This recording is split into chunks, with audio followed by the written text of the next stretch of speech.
한덕수 대통령 권한대행도 탄핵당한 데 대해 미 주요 언론들은 한국 정치 위기가 심화되고 있으며 환율 폭락 등 경제에 비상이 걸렸다고 보도하고 있습니다. 성탄절 이후에도 대형 유통업체들이 파격 할인을 내걸고 고객 끌어들이기에 나섰습니다. 톰 호먼 국경총수가 새 행정부에서 단행할 국경 폐쇄와 추방작전 세부 방침들을 공개했습니다. 미국 정부의 공족부조를 이용했다가 영주권 신청이 기각되는 사례가 트럼프 일기 때의 바이든 시절보다 20배 내지 46배 많았던 것으로 나타났습니다. 한국의 박스오피스 1위를 하며 흥행몰이를 하고 있는 영화 하얼빈이 미주에서도 1월 3일 대개봉을 앞두고 있습니다. 시청자 여러분 안녕하십니까? 워싱턴 뉴스 투데이입니다. 한덕수 대통령 권한 대행도 탄핵당한 데 대해 미 주요 언론들은 윤석열 대통령 탄핵 가결에 이어 한덕수 대행도 탄핵당해 한국의 정치 위기가 심화되고 있으며 환율 폭락 등 경제에 비상이 걸렸다고 보도하고 있습니다. 미 주요 언론들은 한덕수 대통령 권한 대행이 야권만의 표결로 탄핵됐고 최상무 경제부총리가 새로운 대행을 수행하기 시작했지만 지도력 공백과 대혼란, 경제 타격은 악화되고 있다고 전하고 있습니다. 한면택 기자의 보도입니다. 투표를 시작하겠습니다.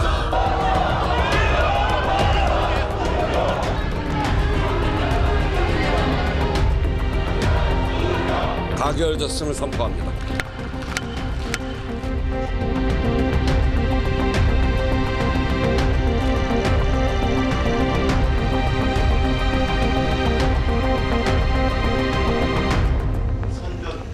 윤석열 대통령의 비상계엄이 6시간 만에 실패한 대가로 탄핵된 후에 2주 만에 한덕수 대통령 권한대행도 탄핵당하자 미국의 주요 언론들도 탑뉴스나 주요 뉴스로 긴급 타전하고 있습니다.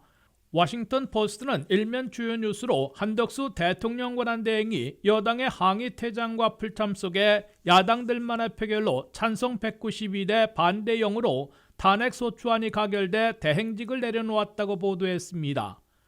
탄핵 가결 종족수를 놓고 200표인지 151표인지 논란이 계속되고 있으나 우원식 국회의장이 151표로 공표하자 국민의힘 의원들의 강력한 항의와 퇴장으로 야권만의 표결과 전원 찬성으로 한덕수 탄핵소추안을 가결했다고 워싱턴 포스트는 전했습니다. 뉴욕타임스는 탑뉴스로 한국 국회에서 윤석열 대통령 탄핵안이 가결된 지 2주도 안 돼 한덕수 권한대행마저 탄핵당해 한국의 정치 위기와 경제 우려가 심화되고 있다고 보도했습니다. 특히 한국의 지도력 공백과 정치 위기가 길어지고 악화되면서 달러화에 대한 한국의 원화 가치가 폭락하고 내수와 수출에 비상이 걸리는 등 IMF 사태 후 27년 만에 한국 경제 우려가 최악으로 깊어지고 있다고 뉴욕타임스는 지적했습니다.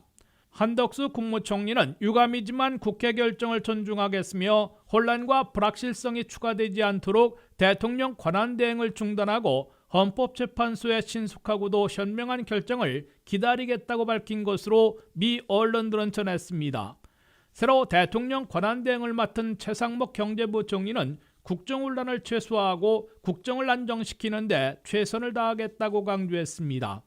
미국의 주요 언론들은 미국의 가장 중요한 아시아 지역 맹방인 한국에서 모두를 충격에 빠뜨린 윤석열 대통령의 비상계엄 선포와 6시간 만의 실패에 대한 대가로 국회에서 탄핵되고 내란 혐의로 수사받고 있는 상황, 한덕수 대행마저 탄핵당하게 된 원인과 과정을 상세히 보도하고 있습니다.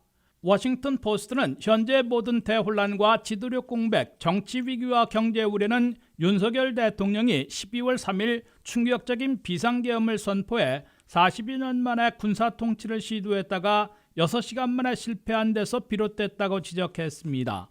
뉴욕타임스도 한국에서 겪고 있는 연속 탄핵 사태와 정부와 군대를 지휘할 선출 지도자가 없게 만든 지도력 공백, 정치위기, 원화 환율 폭락 등 깊어지는 경제 우려로 한국이 강력한 도전 과제를 어떻게 해결해 나갈지 시험대에 올라 있다고 평가했습니다. 뉴욕타임스는 현재 사태로 한국이 수십 년간 구축해온 외교와 경제 위상에 큰 손상을 입지는 않을까 우려가 증폭되고 있다고 경고했습니다. 윤석열 대통령에 이어 한덕수 대행이 동시에 헌법재판소의 최종 결정을 기다리게 됐지만은 구인 체제에서 6명 이상의 찬성으로 최종 파면시키려는 야권과 이를 저지하려는 여당의 반대로 공석인 3명의 헌재 판사들의 임명을 거부했다가 대행이 탄핵당하는 악순환을 겪고 있다고 미 언론들은 전했습니다. WKTV 뉴스 한면택입니다. 성탄절 이후 대형마켓들이 파격적인 할인을 내걸고 소비자들의 구매를 유도하고 있습니다. 아마존, 월마트, 타겟 등 주요 유통업체들이 최대 75%까지 할인하며 이번 연말 쇼핑 시즌의 마지막 기회를 놓치지 않으려는 소비자들로 상점들이 붐비고 있습니다. 크리스마스 이후 아마존, 월마트, 타겟, 하비로비 등 대형 소매 업체들이 재고 처리와 세일을 동시에 진행하여 소비자들의 지갑을 열게 하고 있습니다. 소비자들은 이번 기회를 통해 최대 50% 이상 할인을 받을 수 있으며 온라인 쇼핑을 선호하는 소비자들에게 쇼핑의 편리함과 더불어 실속 있는 가격을 제공하는 쇼핑의 최적의 기회입니다. 아마존은 진공청소기, 무선 드릴, 에어프라이어 등 인기 상품을 최대 40%까지 할인하며 인기 제품을 대폭 저렴한 가격에 선보이고 있습니다. 소비자들은 온라인 쇼핑의 편리함과 함께 다양한 제품을 실속 있게 구매할 수 있는 적기입니다. 이와 함께 월마트는 에어프라이어와 크리스마스 트리 등을 최대 50%에서 70%까지 할인하는 세일을 진행 중입니다. 특히 월마트는 대형 가전과 홈 장식 아이템에 대해 큰 할인을 적용하며 매장과 온라인 쇼핑몰에서 동시에 진행되는 세일로 소비자들에게 다양한 선택지를 제공하고 있습니다. 타겟도 홀리데이 클리어런스 세일을 통해 소비자들의 구매욕을 자극하고 있습니다. 타겟은 크리스마스 장식, 의류, 미용 제품 등 여러 품목을 최대 50%까지 할인 판매하고 있으며 이외에도 장난감, 신발, 가전제품 등 다양한 카테고리에서 대규모 할인 행사를 열고 있습니다. 타겟의 전략은 재고를 처분하는 동시에 고객들에게 연말과 새해를 맞이하는 데 필요한 상품들을 할인된 가격에 제공할 것이라고 밝혔습니다. 로우스와 하비로비는 크리스마스 시즌 후 큰 폭의 할인 행사를 이어가고 있습니다. 로우스는 주요 가전제품과 일부 연말 장식 아이템을 최대 30% 할인하며 500개 이상의 제품을 대상으로 클로즈 아웃 이벤트를 진행 중입니다. 하비로비는 아트 및 공예용품, 홈데코, 파티용품 등을 최대 75%까지 대폭 할인하며 창고 정리 세일로 고객들을 끌어들이고 있습니다. 전문가들은 이번 후속 세일이 지난해보다 더 큰 폭으로 진행되고 있다고 평가하고 있습니다. 글로벌 데이터 리테일 분석가인 닐 손더스는 소매 업체들이 수요를 자극하기 위해 가격을 더 크게 인하하고 있다고 덧붙였습니다. 또한 이번 연말은 소비자들의 미리 사두기 심리가 작용하고 있습니다. 트럼프 대통령 당선자가 물품에 대한 추가 세금을 부과할 가능성을 시사하면서 앞으로 가격이 상승할 것이라는 우려가 커지고 있기 때문입니다. 따라서 많은 소비자들이 세금 전 세일을 적극적으로 활용하려는 모습을 보이고 있습니다. 텍사스에 위치한 가구점은 수입세가 부과되기 전 가격이 2배로 오를 것이라며 프리테리프 세일을 진행하고 있습니다. 이번 후속 세일은 소비자들에게 물가 상승에 대한 우려 속에서 예산을 절약할 수 있는 중요한 기회를 제공합니다. 또한 일부 대형 소매 업체는 온라인 쇼핑 수요를 반영하여 온라인 세일을 강화하고 있습니다. 이로 인해 오프라인 매장과 온라인 쇼핑몰 간의 가격 경쟁이 더욱 치열해지고 있습니다. 미국 소매업계의 겨울 세일은 2025년 초까지 이어질 가능성이 높습니다. 또한 경제 전반의 불확실성과 함께 소비자들이 물가 상승을 피하기 위해 필요한 제품을 구매하려는 수요는 계속해서 증가할 것으로 보입니다. 전문가들은 이러한 세일이 소비자들에게 실질적인 혜택을 제공하면서도 소매업체들에게는 중요한 재고 처리의 기회를 마련해 준다고 분석되고 있습니다. 이번 연말 세일은 저렴한 가격으로 상품을 확보하고 향후 가격 상승에 대한 지출을 방지할 수 있는 좋은 기회로 해석됩니다. WKTV 뉴스 정레이첼입니다. 톰호먼 국경총수는 새 행정부 출범 첫날부터 단행할 국경 폐쇄와 추방작전의 세부 방침들을 공개했습니다. 호먼 총수는 미국 내에서 단속되는 불법 체류자 가족들을 함께 수용한 후 신속 추방하고 가족 중에 미시민권자 자녀에 대해선 불체자 부모들이 함께 미국을 떠나든지 미국 내 친척들에게 맡기고 본국으로 돌아가든지 선택해야 한다고 밝혔습니다. 트럼프 2기에서 국경 총수이자 추방 사령관으로 오퍼레이션 오로라를 진두지휘할 톰 호먼 국경 총수는 잇따른 언론 인터뷰를 통해 국경 폐쇄와 대대적인 미국 내 이민 단속과 추방 작전을 어떻게 전개하고 어떻게 처리할 것인지 세부 지침을 지시하고 있다고 워싱턴 포스트가 보도했습니다.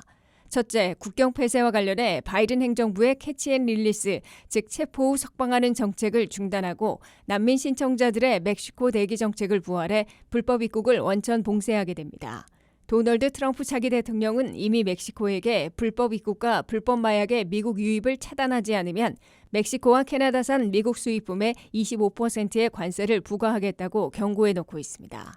트럼프 2기에선 멕시코가 나라 경제가 거덜나는 사태를 막기 위해서라도 이민 행렬들은 미국 국경에 도달하지 못하도록 막을 것이므로 눈에 띄게 불법 입국 시도자와 국경 체포자들을 급감시킬 수 있다고 보고 있습니다. 여기에 한번 붙잡힌 외국인들은 미국 안에서 풀어주고 난민 심사를 기다리게 하며 거처와 교육, 워크퍼밋까지 발급해주는 현행 조치를 전면 금지하면 불법 입국 문제를 일거에 해결할 수 있을 것으로 트럼프 새 행정부는 기대하고 있습니다. 둘째, 미국 내 이민 단속에서 체포되는 불법 입국자들은 텐트촌을 건설해 가족 단위로 수용하게 될 것으로 톰 호먼 국경 총수는 밝혔습니다. 가족 단위로 수용해 일기 때의 비인도적인 가족 분리 정책이란 논란을 없애려는 것으로 해석됩니다. 이때 온 가족이 체류 신분이 없고 이미 최종 추방령을 받았을 경우 이민 재판이 필요 없으므로 수일 내 신속 추방하게 됩니다. 또한 온 가족이 체류 신분은 없으나 최종 추방령을 받지 않은 상태일 경우 텐트촌에서 이민 판사가 신속하게 추방 재판을 열어 가능한 한 이른 시일 내 추방시킵니다. 그러나 이민 단속된 가족 중에 미국 시민권자 자녀가 있을 경우 불법 체류 부모들은 온 가족이 함께 미국을 떠나든지 아니면 시민권자 자녀들은 친척 등 보호자에게 맡기고 본인들만 출국하든지 선택해야 한다고 톰 호먼 국경 총수는 설명했습니다. 톰 호먼 국경 총수는 현행법상 미국은 미국 시민권자를 다른 나라로 추방할 수 없으므로 불법 체류 부모들에게 선택권을 제공하려는 것이지만 시민권자 자녀를 두고 있다고 해서 불법 체류 부모들이 추방을 면제받는 것은 아니라고 강조했습니다. 셋째, 추방 작전에서 최우선 타겟은 형사범죄 기록이 있는 외국인, 최종 추방령을 받고도 잠적한 도망자들, 커뮤니티를 위협하고 있는 갱단원, 마약 카르텔, 성착취를 위한 인신매매 조직들이라고 톰 호먼 국경 총수는 밝혔습니다. 일터 단속도 재개할 것이지만 초기에는 노동착취, 성착취 혐의가 있거나 고발된 업체들로부터 기습 단속을 실시하게 될 것으로 톰 호먼 국경 총수는 경고했습니다. 넷째, 바이든 행정부 시절 나홀로 국경을 넘었던 미성년 외국인들은 30만 명 이상 미국 안에 풀어주었는데 이들을 파악해 부모들에게 돌아가게 하는 작전도 별도로 전개할 것으로 톰 호먼 국경 총수는 밝혔습니다. 미국 정부의 퍼블릭 차지, 즉 공적 부조를 이용했다가 영주권 신청이 기각되는 사례가 트럼프 1기 때의 바이든 시절보다 20배 내지 46배 많았던 것으로 나타났습니다. 트럼프 2기에서도 정부로부터 현금 보조, 푸드 스탬프, 메디케이드, 렌트비 보조 등을 받았다가는 그린카드를 기각당할 위험이 급등할 것으로 예상돼 주의가 요구되고 있습니다. 보도에 한면태 기자입니다. 트럼프 2기에서 이민 정책은 바이든 시절과 180도 달라지겠지만 합법 이민에서도 심사 기준이 판이하게 달라지는 게 상당해 비자나 영주권 수속자들은 극히 주의해야 할 것으로 보입니다. 합법 비자나 영주권 심사에서 급증하는 기각 사유는 퍼블릭 차지, 공적 부조 이용자가 될 것으로 확실시되고 있습니다. 도널드 트럼프 차기 대통령은 이민 제한론자가 아니지만은 불법은 철저히 봉쇄하고 합법만 이민자를 받아들일 것이며 합법 이민 중에서도 저학력, 저숙련, 정부 보조에 의존하는 신청자는 거부하겠다는 확고한 입장을 천명해 왔습니다. This competitive application process will favor applicants who can speak English, financially support themselves and their families, and demonstrate skills that will contribute to our economy. 실제로 영주권 기각 사유 중에서 공적 부조 이용은 트럼프 1기에서 급증해 바이든 시절보다 20배 내지 46배나 많았던 것으로 나타났습니다. 국무부의 연례 비자 보고서에 따르면 트럼프 1기 때인 2018년 퍼블릭 차지, 즉 공적 부조 이용으로 영주권 기각 대상으로 포착된 케이스는 13,450건이었습니다. 그중에서 7,900여 건은 해명의 성공에 그린카드를 받았으나 41%나 되는 5,500건은 끝내 기각됐습니다. 트럼프 일기 때인 2019년에는 이민심사에서 포착된 공적 부조 영주권 기각 대상이 2941건으로 더 늘어났으며 54%나 되는 11,300여 건이 영주권을 거부당했습니다. 이에 비해 바이든 시절인 2022년도에 공적 부조 영주권 기각 대상 포착이 678건, 2023년에는 452건에 불과했습니다. 이는 퍼블릭 차지, 공적 부조를 받았다는 이유로 영주권 신청을 기각당하는 사례가 트럼프 일기에서 바이든 시절보다 20배 내지 46배나 많았음을 보여주고 있습니다. 트럼프 일기에서 영주권을 많이 기각당한 사유로는 공적 부조에 이어 취업이민 신청 시 연방노동부로부터 가장 먼저 승인받아야 하는 LC, Labor Certification, 노동허가서로 나타났습니다. LC가 잘못된 것으로 포착돼 영주권 기각 대상으로 꼽힌 사례는 트럼프 일기의 2018년과 2019년에 2년 연속 1,500건씩이었던 반면에 바이든 시절에는 300여 건에 불과했습니다. 이어 허위 진술이나 가짜 증빙서류 제출이 트럼프 일기였던 2018년에 8,100여 건이 포착돼 77% 이상의 실제 영주권을 기각당했고 2019년에는 6,600여 건이 포착돼 60%인 2,700건이 거부됐습니다. 이에 비해 바이든 시절인 2022년에는 4,900건이 포착돼 75%가 실제 기각됐고 2023년도에는 5,700건 포착에 83.5%나 거부당했습니다. 이는 허위 증빙 서류를 제출했다가는 트럼프 시절이나 바이든 시절이나 비슷하게 한 번 포착되면 80% 안팎이 실제로 영주권 신청을 기각당하고 있음을 보여주고 있습니다. 특히 고의성이 드러나 이민 사기 신청으로 간주되면 그린카드 대신에 추방령을 받게 될 것으로 경고되고 있습니다. WKTV 뉴스 한면택입니다. 지난 25일 한국에서 개봉한 영화 하얼빈이 박스오피스 1위를 달성하며 큰 흥행몰이를 하고 있는데요. 미 전역에서도 1월 3일 대개봉을 앞두고 있습니다. 영화 하얼빈은 지난 9월 제49회 토론토 국제영화제를 통해 전 세계에 첫 공개됐습니다. 대한민국 일제강점기 역사를 다룬 영화로는 매우 이례적으로 처음 세계 4대 영화제 중 하나인 토론토 국제영화제에 초청된 것입니다. 하얼빈은 촬영, 연기, 서사가 어우러져 전 세계인이 공감할 수 있을 정도로 연출의 완성도가 높은 영화라는 평을 듣고 있습니다. 식민지의 아픈 역사를 바탕으로 안중근과 독립군들이 죽음을 두려워하지 않는 파란만장한 여정은 전 세계인이 느낄 수 있는 감정선을 잘 살렸고 특히 비주얼과 음악, 연출이 더더욱 영화의 완성도를 높였습니다. 하얼빈은 월드 프리미어 이후 토론토 국제영화제 상영작 중 최고의 화제작으로 꼽혔습니다. 영화 하얼빈은 몽골, 라트비아, 한국에서 6개월에 걸쳐 촬영됐습니다. 실제 독립군들이 활동한 중국, 러시아 지역을 가장 리얼하게 그려내며 만주와 지형이 닮은 몽골, 구소련의 건축 양식이 남아있는 라트비아에서 하얼빈의 배경 디테일을 살렸습니다. 우민호 감독과 홍경표 촬영 감독이 손을 잡아 촬영에 깊이감이 더해졌습니다. TV에서는 프레임 구현이 되지 않는 영화 전용 카메라로 촬영했고 거대한 로케이션은 XM2 드론이 안중근을 비롯한 독립군들의 파란만장한 여정을 실감나게 담아냈습니다. 영화 전반의 분위기를 아우르는 음악은 영국 런던의 에비로드 스튜디오에서 런던 심포니 오케스트라와 녹음을 진행해 작품의 완성도를 높였습니다.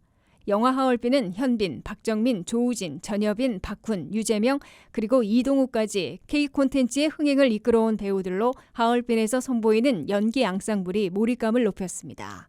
1908년 함경북도 신화산에서 안중근이 이끈 독립군들은 일본군과의 전투에서 큰 승리를 거두고 대한의군 참모중장 안중근은 만국 공법에 따라 전쟁포로인 일본인들을 풀어주게 됩니다. 이후 의군의 수경지를 알게 된 일본군들의 기습 공격으로 우영 의군들을 대부분 잃고 이로 인해 안중근은 동지들에게 신의를 잃게 됩니다. 지옥 같았던 백병전의 그날 이후 안중근은 국권 회복을 향한 의지를 굳게 다집니다. 이 사건으로 인해 독립군 사이에서는 안중근에 대한 의심과 함께 균열이 일기 시작합니다. 1년 후 블라디보스토크에는 안중근을 비롯한 유덕순, 김상현, 공부인, 최재형, 이창섭 등 빼앗긴 나라를 되찾기 위해 모이게 됩니다. 이토 히로부미가 러시아와 협상을 위해 하얼빈으로 향한다는 소식을 접한 안중근과 독립군들은 하얼빈으로 향하고 내부에서 새어나간 이들의 작전 내용을 입수한 일본군들의 추격이 시작됩니다. 나는 이 나라의 국권을 회복하는 것이 목표다. 진심과 의심 사이 우리는 반드시 하얼빈으로 간다. 대한의군 참모총장 안중근. 이상으로 워싱턴 뉴스투데이를 마치겠습니다. 시청해주신 여러분 고맙습니다.